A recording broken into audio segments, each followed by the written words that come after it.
For decades, they have called each other the Little Satan and the Zionist regime. They are separated by 1,000 miles of desert, yet they are locked in the closest proximity to a full-scale regional war since 1973.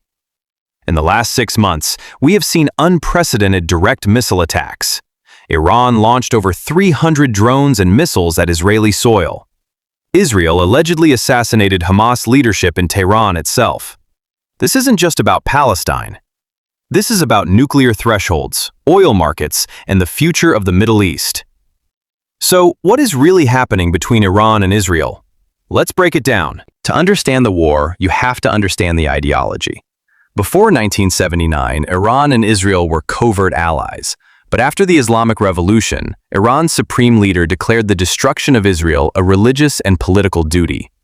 Iran does not fight Israel directly, usually. Instead, they built the axis of resistance. Think of it as a ring of fire: Hezbollah in the north, Hamas in the south, and proxies in Syria and Iraq. Iran provides the missiles, the money, and the strategy. The proxies do the fighting.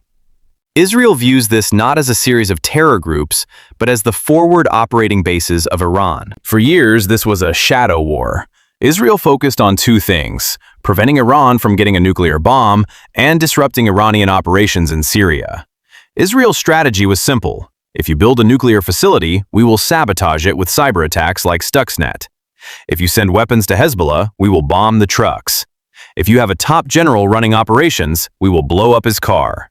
But the red line changed when Iran got closer than ever to weapons-grade uranium, and when the October 7th attacks, led by Iran-backed Hamas, broke the status quo. The shadow war was forced into the light. The gloves came off in 2024.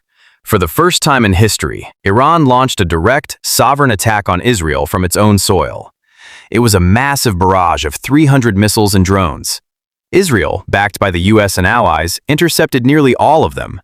But the symbolic damage was massive. Iran proved it was willing to cross the threshold. Israel responded with a limited strike near Isfahan, where Iran's nuclear sites are located.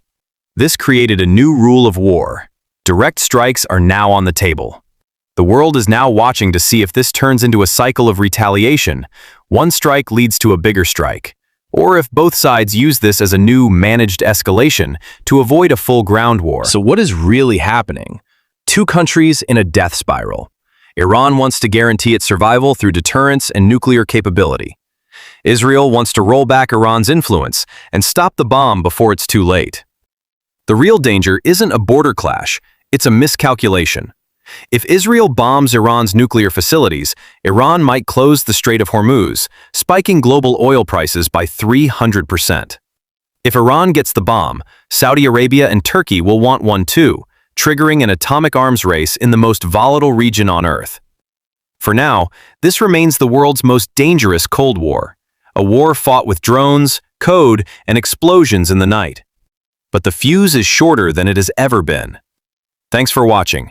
If you want to stay updated on this escalating conflict, hit that subscribe button. We'll be here when the next missile flies.